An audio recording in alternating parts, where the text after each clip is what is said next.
So it's Saturday, and we're leaving. Just got through the car wash, and the adventure begins. So let's get this adventure going. What I find funny is it's, you know, a guy illustrated it perfectly online. He said, you know, when I was 17, you know, I'd have a quarter tank of gas and jump in a car I spent $300, well, back then like $50 for, and drive 200 miles. This is, you know, 30 years later, I'm doing a 29-point checklist and in a car I paid 6 times that amount for, and still freaking out. I had a little bit of a scare with this last night, but it was just throwing a fit like it does from time to time. So it didn't last any time at all. So we're going to head out here, and I don't think I'm going to take the interstate. I think I'm going to, well, at least not down to Oklahoma, and I'll figure out what I'm doing there. So I think we'll just kind of backwoods it down to Tulsa. The problem with being a truck driver doing things like this is I don't relax enough. I left now, and all my instincts are being like, you need to be in Memphis tonight by 6. And I'm like, no. Let's not. Even though ultimately I probably will be. But I'll find something to do while I'm down there. I take a day or two to myself. That's kind of the plan, so let's get down into Oklahoma and see what happens.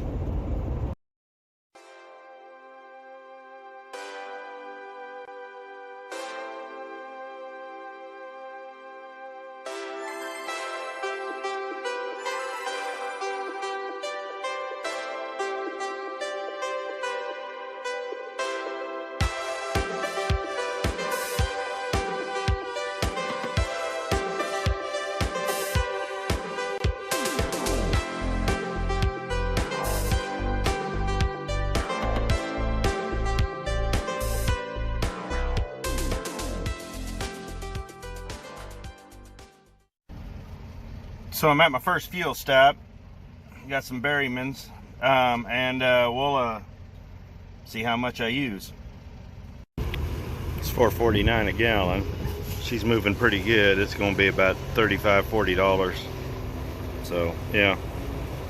Kind of cheated on the way the other day. I filled up the 85 at $2.99 a gallon, but it only got me into Oklahoma, so it's not worth it. And here we are, first fill. One thing I did buy was this. It's for the CB radio. It's an external speaker. I can't hear it, so let me get this plugged in. And there it is, static and all. We'll turn the squelch down a little bit. There's no real way to mount it in, so I might pull a zip tie out and zip tie it to this.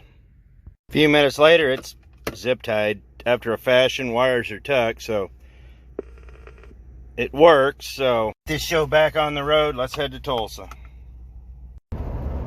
Yeah, I put the new compressor on a while back, but the AC just seems to have a mind of its own, which tells me I think I have a solenoid or a relay or something going bad. I mean, it's charged, and when it works, it blows ice cold. I just can't.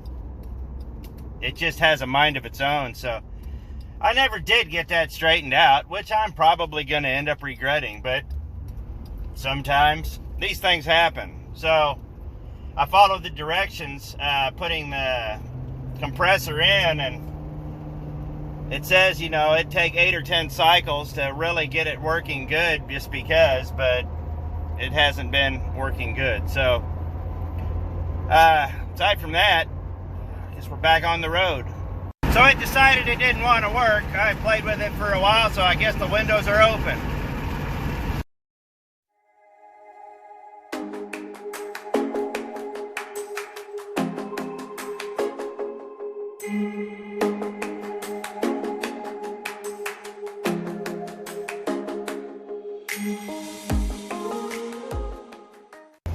We're outside Tulsa right now, along the river, and it's pretty cool. Look like there's a lot of dirt bike trails down there, and that'd be a lot of fun. Unfortunately, there's not a whole lot of places where it looks like I can turn off and really just take some neat video and pictures, so, nah. This is kind of what we're stuck with here. It's really nice, though.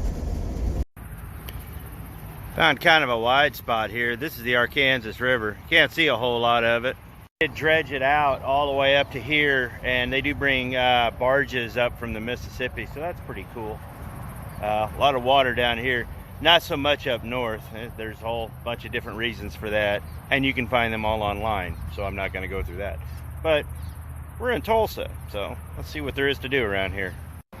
The car seems to be doing well, so let's get back on the road, which is right there. So we're just south of Tulsa now, headed towards Fort Smith. We're going to stop on I-40, top this thing off, and give the car a good once-over. So we'll see you on I-40. So we're here at O'Reilly's. I'm going to see if I can get this air conditioning jump started. We'll see. Well, we do got something weird that did happen that's kind of funny. When I use my headset from the truck and hit the off switch for the phone calls, it shuts the stereo off. So I have that going for me. So we stopped, filled up about another 9 gallons down here in Weber Falls, Oklahoma. I checked out some of the AC stuff. I think I just have a bad relay, but I'm not sure. I'll play with it when I get to another AutoZone. But it's one of those big relays, and I checked the fuses and stuff. They seem fine. But I'm not going to pay $54 for a small can of Freon, so onward. And just like that, it started to work. So, I don't know, I jiggled on some relays and kind of clean the fuses and stuff like that, put them back in, so we'll see how long this holds out, and hopefully it holds out the rest of the trip. So, onward to Arkansas.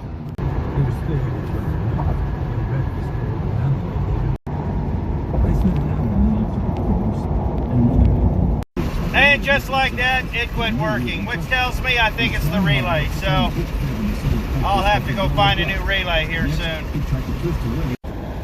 Really? Well, I can say the same thing about your gut feeling. It's bullshit.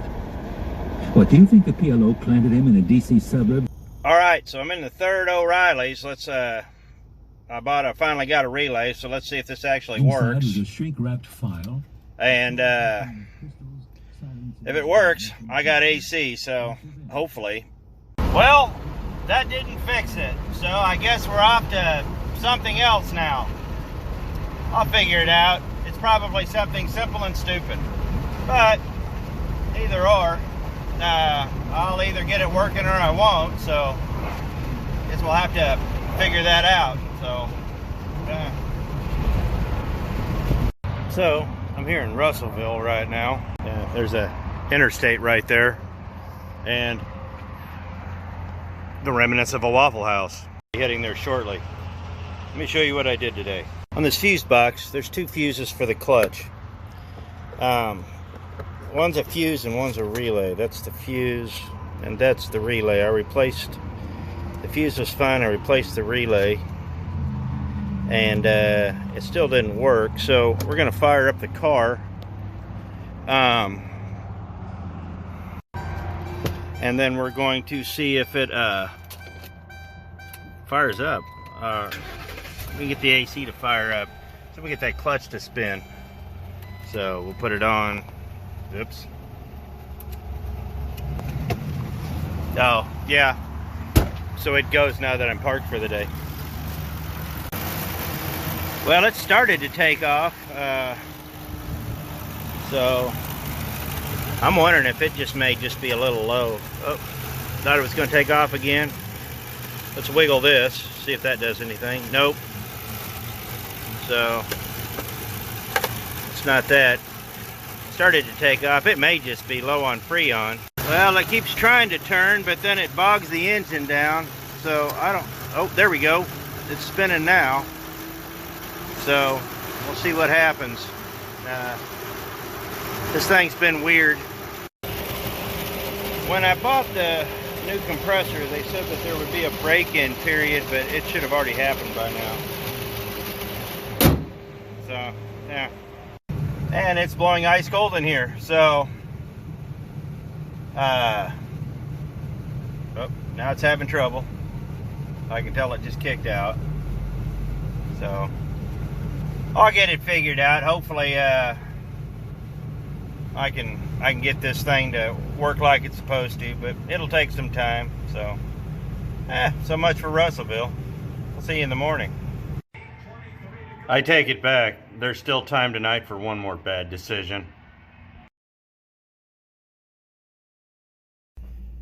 So it's Sunday morning, and I called up Memphis to make sure they had my reservation for Monday night. Somebody screwed up, so I have a reservation for tonight, thankfully, but they extended it to Monday night, so thankfully I have that going for me. But it was almost a disaster. I'm glad I called ahead. It did work out in the best possible way it could have. So I'll check out Tuesday morning, and after that everything is good. So Tuesday to Wednesday, Wednesday to Thursday, Thursday to Friday. And then Friday, I don't know what I'm doing. I'll be in Atlanta Friday. I'll figure it out. But so it's Sunday morning in Russellville. We can't check into Memphis till 3 o'clock. So I'm gonna go out and find me a Walmart and a car wash and just kind of start getting things ready. I really don't want to do this in Little Rock because nobody wants to do anything in Little Rock. So let's get all this done up and maybe another cup of cheap coffee, and we'll get on the road. Got up this morning and washed it, so I got that going for me. So let's check it out. It's all coming across pretty well, and I got some wax for it, so water's beading pretty good. I put a lot of wax on this car, you know, not so much that I want it to shine. I do want it to shine, but if you get a good coat of wax on, the car actually does wash easier and dirt doesn't stick to it as well. So let's get this show on the road. I'm here in Morrilton, Arkansas. Got some, we're gonna fill up here in a minute, but we got some Lucas fuel stabilizer. We're gonna try that, and a can of Super Tech, the same can, basically at the O'Reilly's was about 50 bucks. I gave 28 for it at Walmart, which it has gone up about $10, don't get me wrong, but I'm not paying $50 for the same thing. So let's pop the hood and see what we can do here. Well, I didn't film it because I don't have 3.5 hands, but it wasn't really that low when I checked the gauge, so we put just a skosh in, but it's not really wanting to behave. So let's go fill up and grab something to drink, and then we'll head out. This right here will be the third fill up. I've had really good luck with the Lucas. Sometimes when I run that, the check engine lights go off, which tell me I think I have a catalytic converter starting to clog. I know it's carbon in the emissions, and the E85 does build a lot of carbon. But we'll just play it by ear right now. There was some catalyst clean stuff I could have got for gas engines at the Walmart, but I'm not going to try that stuff on the road. I don't know what's going to happen. About par for the course, 9 gallons. It's been 9, 18. I've used about almost 30 gallons since I left the house. When we get to the hotel tonight, I'll inventory it all up, and we'll see how much fuel it costs to get to Memphis. So see you there.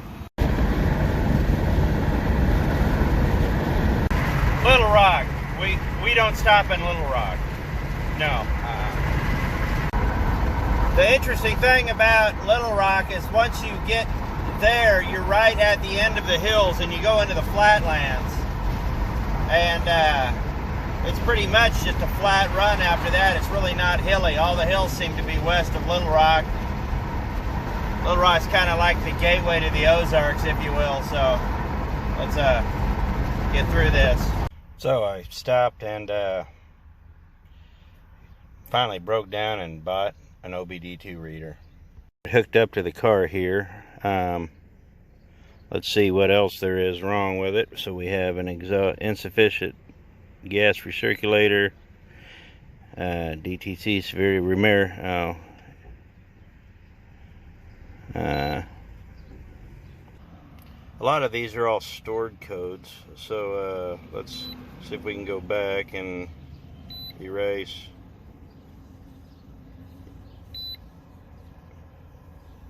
Yeah. So we'll just erase all of these.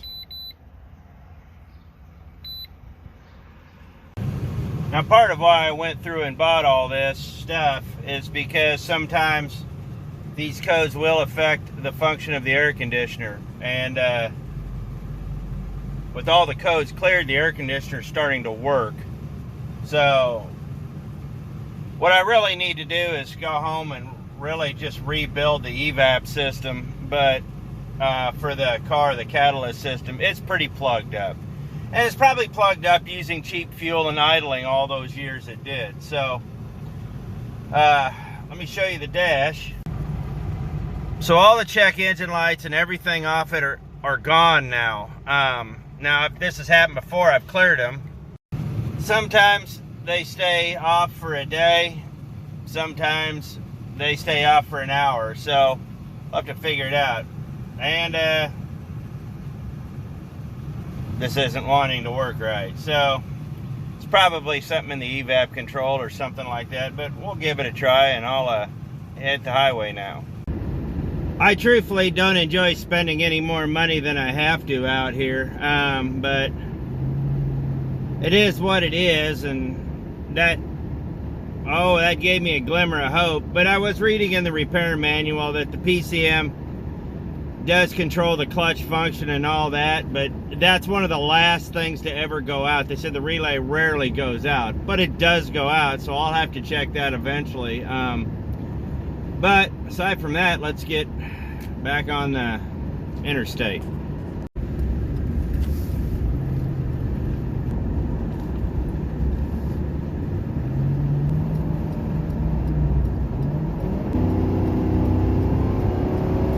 So I'm not gonna get too crazy out here on the road with all this, but we'll I'm gonna have to roll the windows down and get back with it. So off to Memphis.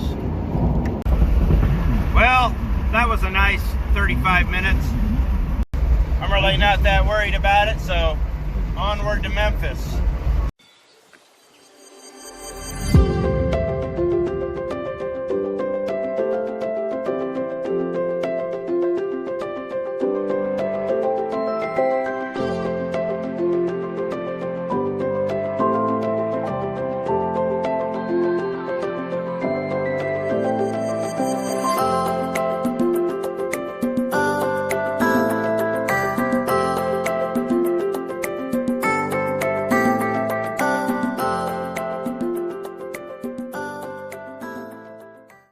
Well, I made it to Memphis, and some of the cars rolling in are really cool. We've got an SS and a 66 Nova, 70 Roadrunner, Nomad. Just, there's a Roush, there's a 57 poking out over there. Really cool custom line. So the cars are all starting to roll in. This Nomad's really good looking too. So, yeah. If you're into cars, I think this is going to be it. So, we're in the hotel room. There was a slight delay getting checked in just because, well, they had a full house last night and they hadn't gotten done cleaning. But, got a great view. Over here, we got looks like a Studebaker Golden Commander, a Nova, an early 65 Mustang. Some idiot brought a Crown Vic. And just all sorts of cars. They wrap all the way around the building. So that's it for tonight, and tomorrow the fun begins. So I appreciate it. Thanks for watching. Hope this video wasn't too mundane, just because, well, it's just me traveling. But, yeah, it's the perils of traveling in a 11-year-old car. But guys are doing it in older stuff, so I appreciate it. Thanks for watching. We'll see you tomorrow.